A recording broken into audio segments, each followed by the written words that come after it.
اعوذ باللہ من الشیطان الرجیم بسم اللہ الرحمن الرحیم۔ بہت گناہ کر لیے ہیں، بہت نافرمانیاں کر لی ہیں، اب اللہ کی رضا والے کام کرنے ہیں اور زندگی ایسے گزارنی ہے جو رب کی نافرمانی میں نہ گزرے۔ دوستو ذرا سوچئے، اس نے قوموں میں کیا کیا غلطیاں کی تھی۔ سود کو لوگ منافع بھی، پروفٹ بھی کہتے ہیں۔ بے حیائی کو جدت کا نام، آج بھی لوگ جناب یہ تو ماڈرن لائف ہے، حیا و پردہ تو دل میں ہونا چاہیے، بے پردگی کو فروغ دے رہے ہیں، بے حیائی کو فروغ دے رہے ہیں۔ کوئی کہتا ہے یہ بے پردگی نہیں ہے، یہ تو فیشن ہے۔ کبھی سوچو وہ لوگ کہ تم کس کی نافرمانی کر رہے ہو۔ لوگ بندے کو تو منا لیں گے، اس طرح سے پروموٹ کر رہے ہیں لوگ، بس جیسے کچھ نہیں ہوگا۔ اب سوچو آپ لوگوں کو منا لو گے، آپ دنیا کو منا لو گے، کیا آپ لوگوں نے اللہ کے آگے پیش نہیں ہونا؟ وہاں کیا جواب دو گے؟ گناہ تو آخر پھر گناہ ہی ہوتا ہے، اور جب رب ناراض ہو جاتا ہے نا تو بندہ بالکل برباد ہو جاتا ہے۔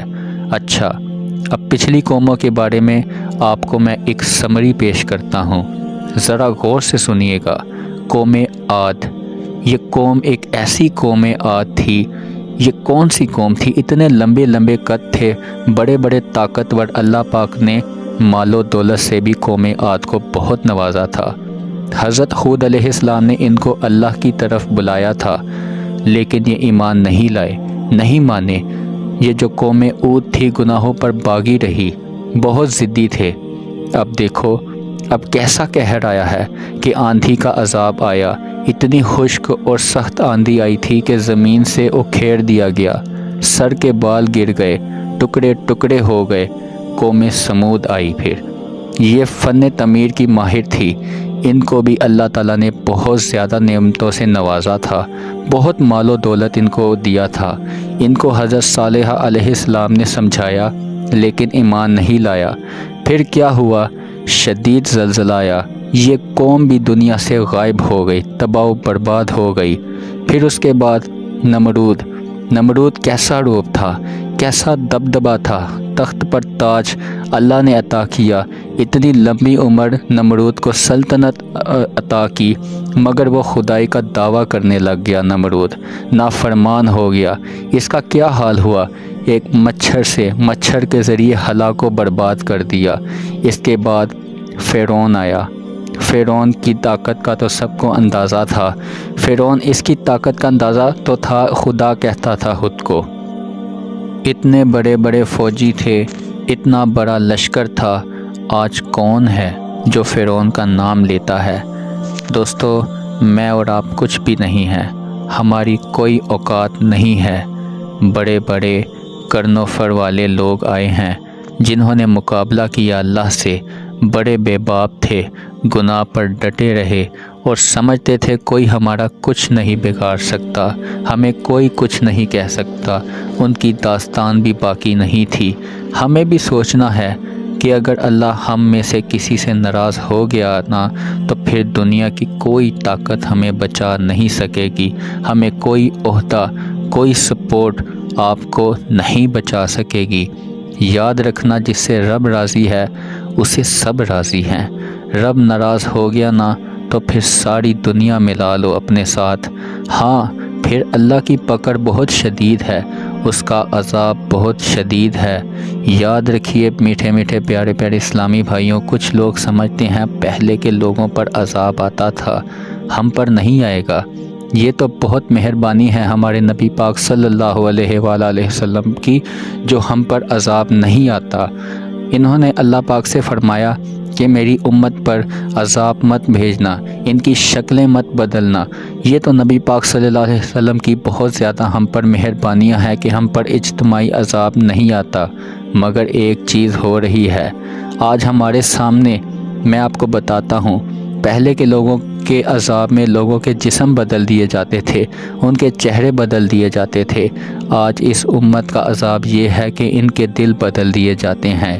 یہ یاد رکھنا، اللہ تعالیٰ قرآن میں فرماتا ہے ہم پھیر دیتے ہیں ان کے دلوں اور آنکھوں کو۔ دل بگڑنے کی 3 بڑی نشانیاں ہیں۔ ہمیں کیسے پتہ چلے گا کہ ہمارا دل بگڑ گیا ہے؟ اب 3 بڑی نشانیاں ہیں۔ یہ میں آپ کو 3 بڑی نشانیاں بتاتا ہوں کہ جو دل بگڑنے کی ہوتی ہیں، اور یہ سنو اور ڈر جاؤ۔ جس کا دل بدل جاتا ہے نا، اس کے اندر 3 بڑی نشانیاں آ جاتی ہیں۔ سب سے پہلے تو نمبر 1، جس کا دل بدل جاتا ہے اس کو عطیت میں لذت نہیں آتی۔ یعنی اگر وہ اللہ تعالیٰ کا نام لے، اللہ تعالیٰ کی عبادت میں کرے تو اسے مزہ نہیں آئے گا۔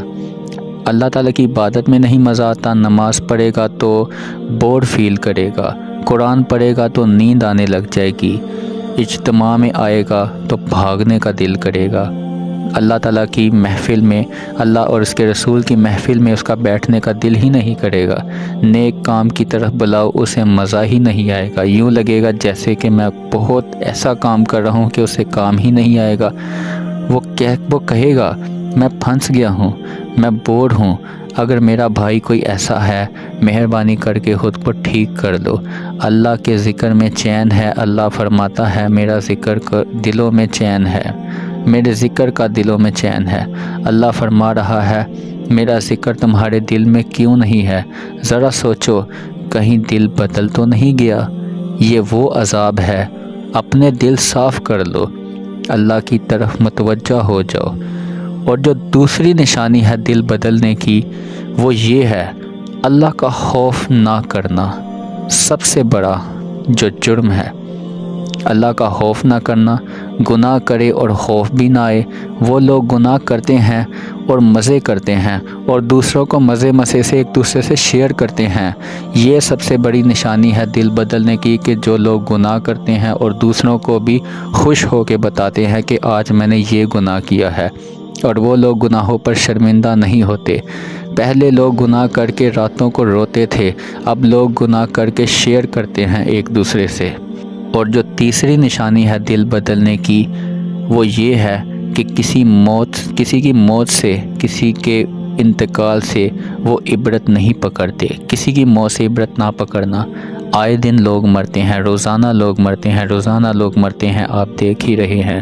جو ان لوگوں کو جاتے دیکھتے ہیں، جو ان لوگ بھی جا رہے ہیں، ان جنازوں سے بھی جا رہے ہیں، ان جنازوں سے عبرت بھی نہیں پکڑتے۔